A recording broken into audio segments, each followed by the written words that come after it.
Salut la team Show Foot, salut à toutes et à tous.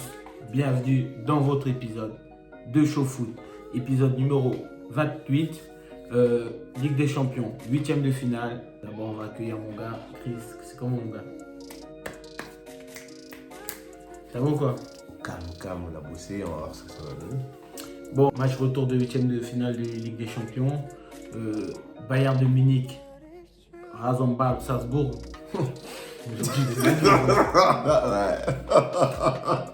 J'ai bossé. Donc voilà, Bayern Salzbourg. Match aller, un partout. Match retour, une correction, une raclée. Hein. La recette allemande, 7 buts à 1, triplé de Lewandowski, doublé de Müller, Gnabry et Sané. Donc toute la ligne d'attaque bavaroise a marqué. But anecdotique de Kjærgaard, je crois que c'est un Danois ou un Norvégien, pour cette équipe de Salzbourg. Mais bon, le score est sans appel, hein. Une victoire nette et sans bavure. Ça me rappelle un peu les matchs Allemagne-Brésil, Bayern-Barça. Ce diable de Müller, il est toujours dans les bons coups. Hein. Pas de dégaine, il ressemble pas à grand chose. Il n'est pas costaud, il n'est pas grand, il n'est pas beau, il n'a pas de dégaine. Mais il est toujours dans les raclées du football, les raclées de haut niveau, il est là. Donc finale de Coupe du Monde, 8e de finale Champions League, quart de finale Champions League. Bon, qu'est-ce qu'on peut dire de cette rencontre? Il faut rappeler quand même qu'avant de te donner la parole, que tu as pronostiqué un score fleuve du Bayern. Moi, je m'attends à ce que Salzbourg, qui a pour cet acte d'insolence, reçoivent une correction. Score? Franchement, je suis gentil, je vois un 4-0. 4-0. Bon, tu avais dit 4-0, tu étais un peu gentil avec cette équipe de Salzbourg. Mais bon, tu as estimé que ce match nul en Autriche a été vu comme un affront, une honte pour les Allemands. Ils avaient à cœur de remettre les pendules à l'heure. Il n'y avait rien à dire. Hein. À part une petite frayeur au début, mais... Il y a une frayeur au début. Ce match-là, il a été géré de long en large par le Bayern. Hein, donc, l'institution a parlé, c'est un grand club. Comme je l'ai dit, hein, la petite équipe de Salzbourg avait de l'ambition, elle avait faim, les petits jeunes ils voulaient faire du bon boulot. Le Bayern, tout simplement, a fait comprendre que c'est un top club avec des top players, avec des joueurs de classe mondiale et qu'il fallait commencer à respecter la hiérarchie. Et là, pour le coup, la hiérarchie a été respectée parce que tout simplement, le Bayern Munich a voulu faire comprendre non seulement au football autrichien, mais surtout au football mondial, que le Bayern Munich, c'est un ogre. L'ogre bavarois, comme on l'appelle. Donc là, en Bavière, c'est différent. Donc on vous donne une correction pour le mauvais comportement que vous avez eu au match aller. Donc la hiérarchie, vous la comprenez, maintenant vous allez l'assumer. Et on a les joueurs pour. Donc le système, il a remis ses joueurs offensifs, il a remis ses joueurs sur les pistons. Et là, franchement, ça a déroulé. Là, pour le coup, ça a déroulé. Je suis désolé pour Salzbourg, mais en fait, Nagelsmann a tout simplement pallié tous les petits défauts qui ont été relevés lors du match aller. Et par la suite, ça s'est vu comment on a eu des joueurs à la fois offensifs qui pouvaient non seulement se projeter, mais pouvaient aussi faire l'effort défensif, mais plus que défensif. Même. Quand on avait des joueurs, alors quand on a eu l'action... La première action, Kingsley Coman. Et voilà. là, on comprend tout de suite l'atmosphère du match. On comprend tout de suite les consignes. Des pistons, allez, tu fais le taf. Une petite parenthèse, est-ce que tu penses que la France a tout intérêt à jouer avec 3 centraux et 2 pistons? Quand tu vois Théo Hernandez d'un côté, Coman d'un côté qui est piston, est-ce que tu penses que vraiment la France a des joueurs exceptionnels et que la Coupe du Monde... Le souci en fait, c'est un 3-5-2 ou un... C'est ça, non? Ouais, c'est ça. Le souci avec ce dispositif, c'est que si les efforts ne sont pas répétés, on va avoir clairement des trous, des fleuves. Et avec le Bayern, ça passe pourquoi? Parce que déjà, c'est un club qui fait énormément travailler physiquement les joueurs, qui les change, qui les métamorphose. Goretzka, Alphonso Davies, Pavard, même Lewandowski, bien sûr, on les a vus. Je pense que le seul qui fait pas trop d'efforts physiques, ça reste Müller. Mais bon, ça ne change en rien son talent, parce que Müller, c'est un top player, comme tu as dit tout à l'heure. Il fait toujours partie des grandes corrections. Et il fait partie des grandes corrections, tout simplement parce que c'est un grand joueur. Donc, c'est un très bon joueur, un top player, parmi les meilleurs. Donc, il n'a peut-être pas la dégaine, mais il a l'efficacité qui va avec.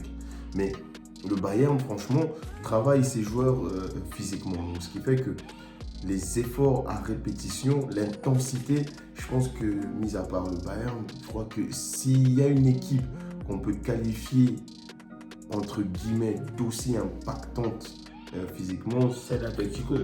Soit l'Atlético, soit Liverpool, qui a l'habitude de faire répéter des efforts intensifs à ses joueurs, à son effectif. Et là, avec le Bayern, c'est quelque chose qui est un peu naturel. Et en face, ça a été compliqué pour les petits Autrichiens, quoi. Par rapport à la lecture de ce match, moi je voulais qu'on s'attarde pas trop sur le match en lui-même, mais sur qu'est-ce qui emmène ce genre de résultat. On se rend compte que les clubs qui ont une grande histoire réussissent toujours à rebondir, tout de suite à rebondir. On a parlé d'une contre-performance, match nul à l'extérieur en Ligue des Champions, c'est pas forcément un mauvais score, mais quand on parle d'une équipe comme le Bayern de Munich, forcément ça fait tâche. Quand tu parles de Gnabry, tu parles de Sané, tu te rends compte que ces joueurs-là, Arsenal, à City, ils n'ont pas eu ce rendement-là. Est-ce que tu penses que c'est le poids de l'institution, le poids de l'équipe, l'armoire à trophées qui redescend un peu qui redescend un peu ces joueurs sur terre, qui leur fait vraiment prendre conscience qu'ils ne sont que des joueurs qui seront de passage et que l'institution va perdurer? Est-ce que tu penses que vraiment de voir un Gnabry piston, Kingsley Coman piston, Leroy Sané qui fait les efforts, qui joue parfois même milieu relayeur, est-ce que tu penses que dans des clubs avec une histoire moins grande, ces joueurs-là pouvaient se plier à ce point, à ce genre d'exigence et à ce genre de... Parce que là, c'est une leçon d'humilité que ces clubs-là donnent aux joueurs. Quand tu vois un club comme le Bayern, où Müller il peut se retrouver sur le banc, il ne fera jamais polémique, Lewandowski c'est pareil. Pourquoi c'est toujours les mêmes clubs qui arrivent dans les derniers carrés, les quarts de finale de Ligue des Champions? Est-ce que ce genre d'argument s'explique un peu pourquoi c'est toujours les mêmes clubs qui arrivent au sommet? Après, c'est mon humble avis. Donc, moi, je veux dire, c'est subjectif. Exactement. Pour moi, c'est clairement l'ADN du club. Donc, quand tu as un club qui a une histoire avec des joueurs qui ont marqué, soit marqué leur période, leur temps, leur époque, soit marqué le football en général dans tout son ensemble historique, qui sont dans le club, qui ont l'image du club, qui représentent le club, c'est clair que ce sont des gages de confiance. De qualité. Quand on a quand même le club qui a connu Franz Beckenbauer, l'un des meilleurs joueurs de la planète. À son époque, si ce n'était le meilleur joueur en concurrence directe avec Johan Cruyff. Quant à Oliver Kahn, l'un des meilleurs gardiens de l'histoire du football. Karl Rummenigge, et j'en passe. Il y en a plein, tous ces mecs-là qui sont toujours restés fidèles au club, dans le club. Donc ça veut dire que non seulement ils ont participé à l'élévation du club, mais aussi ils y sont restés pour veiller à ce que le club reste élevé.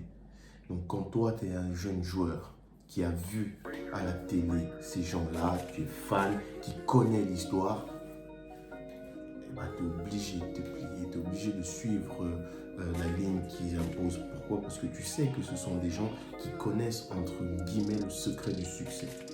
Ils le connaissent, ils l'ont déjà goûté, donc ils savent ce qu'il faut faire pour continuer à rester dans le succès. Et toi, qui es un jeune joueur, qui a faim de titre, qui a faim, clairement, parce que c'est aussi ça ce que les gars cherchent, hein, parce que Leroy Sané pourrait signer dans n'importe quel autre club. Serge Gnabry fait une super saison et il peut se barrer et partir ailleurs. Faire le choix de Newcastle en ce moment qui est en recherche de joueurs de haut niveau et qui a le portefeuille qui va avec. Mais ces joueurs-là, quand ils arrivent au Bayern, ce sont les titres qu'ils veulent. Ils veulent avoir un titre national, ils veulent tout gagner, ils veulent gagner que ce soit la coupe, le championnat, mais surtout ils veulent aussi gagner la Ligue des Champions.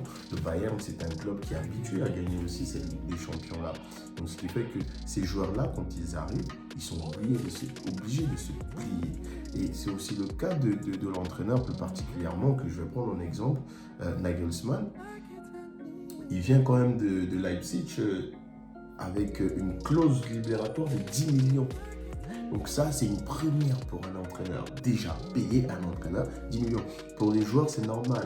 Payer des clauses d'un transfert, des clauses libératoires, racheter les années de contrat, c'est normal, ça fait partie du jeu. Mais pour un entraîneur, c'est une première. Et quand on va chercher un entraîneur comme celui-là, qui est jeune, qui est talentueux, qui est pétri d'idées, c'est pour que lui il puisse ramener sa sauce. Donc, ça veut dire qu'il puisse emmener de nouvelles choses. Mais une fois que ça bloque, tout de suite l'institution lui fait comprendre que tu dois revenir au mode de fonctionnement, Aux fondamentaux. Et c'est ça aussi, c'est aussi peut-être ça qui fait la différence entre les grands et les clubs moyens. C'est qu'il y a une vision sur du court, du moyen, du long terme. C'est vraiment une institution qui met en place les choses. Mais bon, le résultat part pour lui-même. Puis de cette équipe de Salzbourg qui malgré tout engrange de l'expérience, prend de la bouteille comme on appelle ça, et va se servir aussi de cette défaite et va s'inspirer du Bayern sur plusieurs aspects. Donc je pense qu'eux aussi ils sont en train de grandir, ils sont en train de monter. Ils ont un peu cette mentalité aussi à l'allemande où ils regardent ce qui se fait de mieux chez les grands et ils essaient de reproduire. Donc en tout cas, force au Bayern, hein, ils ont su remettre les pendules à l'heure, ils ont su remettre les choses à plat. 8-2 score cumulé, donc c'est le plus gros score de ces huitièmes de finale. Donc voilà, félicitations au Bayern et rendez-vous au prochain épisode. Hein. Inter de Milan, Liverpool. Peut-être le match qui nous a le plus fait vibrer hein, de tous ces huitièmes. Liverpool qui s'incline à Anfield pour la première fois depuis plusieurs saisons. Virgil van Dijk qui perd son premier match à domicile depuis qu'il joue pour Liverpool. Plusieurs informations. Liverpool qui s'incline 1-0 sur un but de Lautaro Martinez. Une super frappe pleine lucarne à la 62e. Liverpool réussit malgré tout à se qualifier pour les quarts de finale parce que ayant gagné en Italie 2-0, qu'elle a su garder l'avantage, mais bon, que ce fut laborieux. Hein. Je pense que sans l'expulsion de Alexis Sanchez, parce que l'Inter ils étaient vraiment en train de pilonner, de marteler. Mais bon, Liverpool a réussi à se qualifier. Qu'est-ce que tu as pensé déjà de ce match? Sans rentrer dans l'analyse, au niveau des émotions, qu'est-ce que ce match t'a procuré? C'était fabuleux, c'était un très très bon match. Un match très intensif où il y avait vraiment de l'impact, où il y avait vraiment des actions, que ce soit des deux côtés, parce qu'on reconnaît quand même que voilà, il y a ce joli but de Lautaro Martinez, et puis cette action avant qui manque un petit peu le pas, quelques centimètres, ce n'est sur le talon de Van Dijk. Aussi, ouais. Donc, et en face aussi, les deux poteaux de Moussa. Voilà, exactement, les poteaux de Liverpool, les pénétrations de Sadio Mané qui manque de peau. Voilà, c'est très juste. Les coups francs super précis de Çalhanoğlu. Exactement. Parce que franchement, ce joueur, il renaît. Il renaît, exactement. Et puis on a aussi les passes de Trent Alexander-Arnold, franchement, c'est un truc de ouf. Non, Comment ce franchement, mec-là c'était- réussit à toucher le ballon, à lui donner un effet. Il caresse le cuir. Ouais. Et franchement, il est vraiment précis, tu vois. Il les met vraiment dans des zones vraiment très dangereuses où tu n'as pas spécialement besoin de te presser. Tu peux rester statique Tout. et tu es à l'aise. Donc franchement, on a eu un super bon match. Ouais, franchement, honnêtement, franchement, je pense que c'était l'un des meilleurs matchs que j'ai vu depuis un moment. Dans l'intensité, dans la qualité technique. Brozovic qui sort un super match. Thiago Alcantara il connaît le football, tu vois. Donc Dumfries et tout qui met l'impact athlétique. Il y a du répondant, Le sauvetage d'Arturo comment ça s'appelle Vidal, l'arrière-gauche de Liverpool.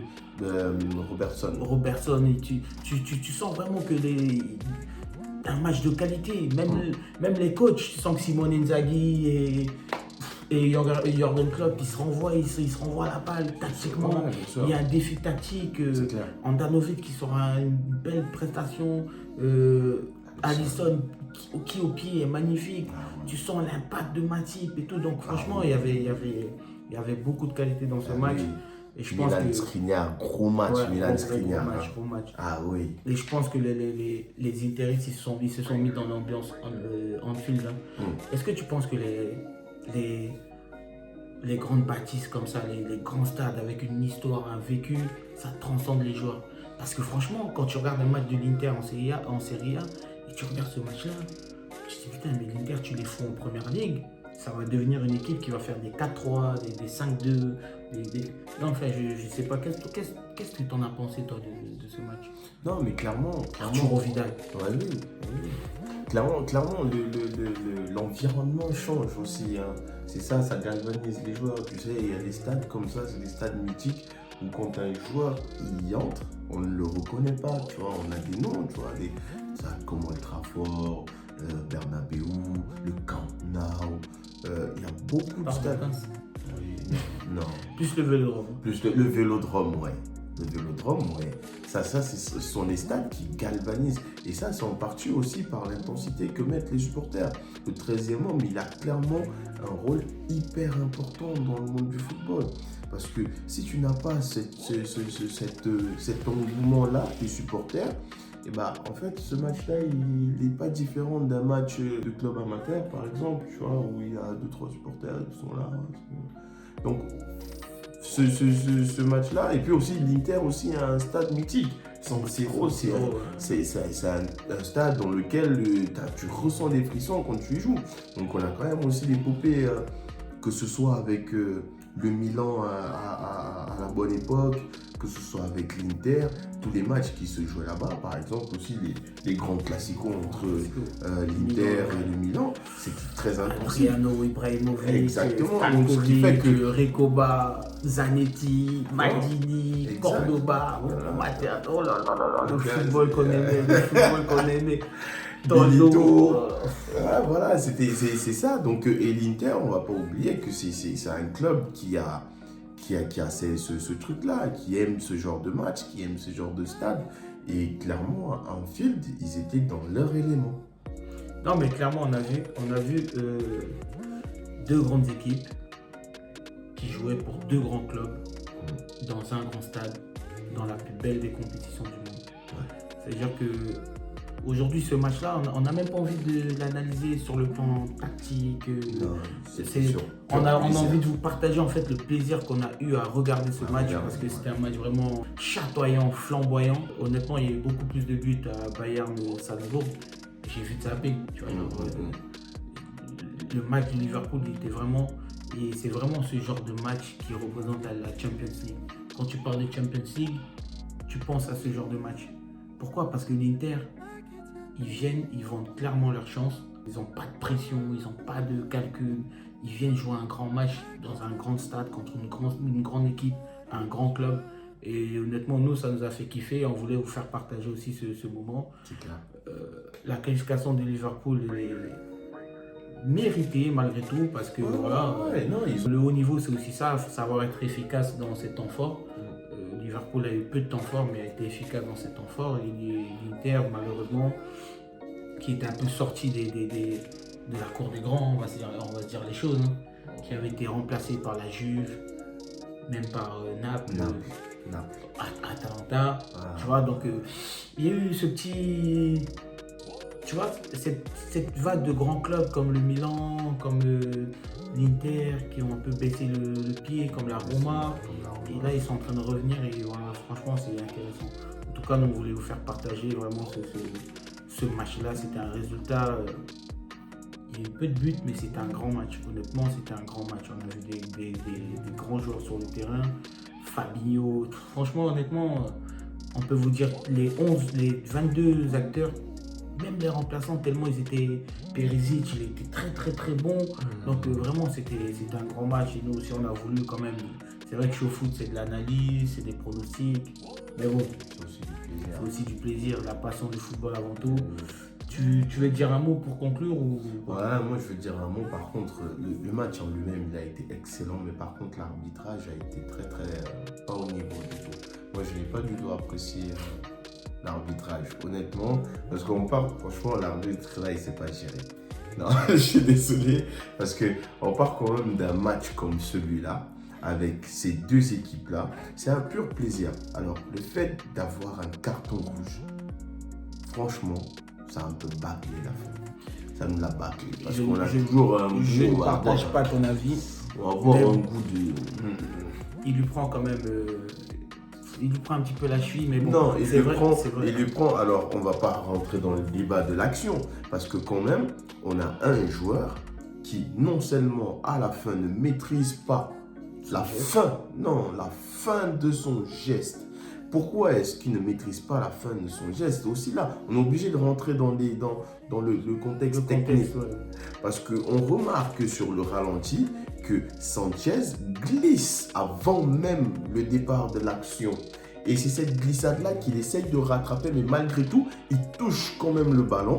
Et à la fin, il n'a plus assez, on va dire, d'équilibre pour pouvoir retenir son geste. À ce niveau-là, on ne peut pas demander à un joueur, à un être humain de rester statique dans la gravité. C'est impossible. Chaque joueur doit prendre ses responsabilités. À un moment donné, on est en 2022, il y a différentes sortes de cramponnage. Sanchez a souvent glissé dans ce match. À un moment donné, tu joues avec des champions, tu dois faire face à tes responsabilités. Je suis désolé, faute, carton, expulsion. C'est pas un carton rouge direct, c'est 2 cartons jaunes. Donc voilà, c'est vrai aussi que l'intensité du match, peut-être que l'arbitre a manqué de lucidité, je peux te le concéder. Mais voilà, en tout cas, on va pas finir sur une note, sur une note comme ça. Donc en tout cas, on va vous dire merci en tout cas à la team. Mon gars, merci pour tes analyses. On a partagé vraiment ce moment de plaisir qu'on a eu à regarder ce match. On vous donne rendez-vous pour... Il y a quand même quelque chose que je voulais dire, c'est que l'Inter, franchement, manque de peau. L'Inter a beaucoup de nostalgie à faire donner encore goût de jeu aux anciens, parce que quand on a vu le match malgré le carton rouge de Alexis Sanchez, à la base, des gens ne pensaient pas que ce soit lui qui débuterait le match avec Lautaro Martinez. On pensait plus à Dzeko. Je comprends ce que tu veux dire. L'Inter a le don de redonner vie aux joueurs qu'on pensait déjà perdus. Voilà, parce que, exactement, Tchalanoglu. Et puis aussi vie aux joueurs anciens. Tu vois, les gars qui sont déjà partis là, tu vois. Parce que quand même, on a le souvenir qu'à l'Inter, quand Eto'o il revient, Zanetti, il y a quand même Cordoba, ils ont quand même fait des cambiations, ils ont quand même duré longtemps au niveau, tu vois. Des gars qui avaient dépassé Stankovic, ils avaient dépassé les 30 ans, mais ils étaient toujours bons. Donc aujourd'hui, quand on le revoit avec Alexis Sanchez et Arturo Vidal, on a l'impression que l'Inter, c'est ce truc-là à toujours être, tu vois, à toujours métamorphoser, tu vois, les... Oui, ils ont des bons docteurs. Ouais, ils ont des bons docteurs. En tout cas, merci la team. N'hésitez pas, comme d'habitude, vous abonner, partager, activer la cloche de notification. Si vous avez des questions, il n'y a pas de souci. On est là. Mon gars, tu as été parfait encore, pertinent comme d'habitude. En tout cas, je te dis merci, force. Allez, ciao la team.